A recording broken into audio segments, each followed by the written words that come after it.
Hi అండి, welcome to బీహెచ్వి blogs. ఈరోజు అయితే ఫిష్ ఫ్రై చేశాను. చాలా క్రిస్పీగా టేస్టీగా చాలా బాగుంది. ఒకసారి మీరు కూడా ఈ పద్ధతిలో అయితే ట్రై చేయండి.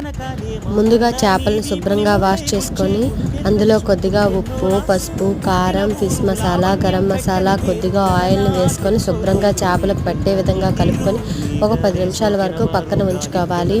ఆ తర్వాత ఒక కళాయిలో కొద్దిగా ఆయిల్ వేసుకొని అందులో ఈ పట్టించిన చేపలు, మసాలా పట్టిన చేపలను అయితే ఫ్రై చేసుకోవాలి. చాలా బాగుంటుంది. తప్పకుండా ఇలా ట్రై చేయండి. నచ్చితే లైక్ చేయండి, సబ్స్క్రైబ్ చేసుకోండి. Thank you for watching. Bye bye.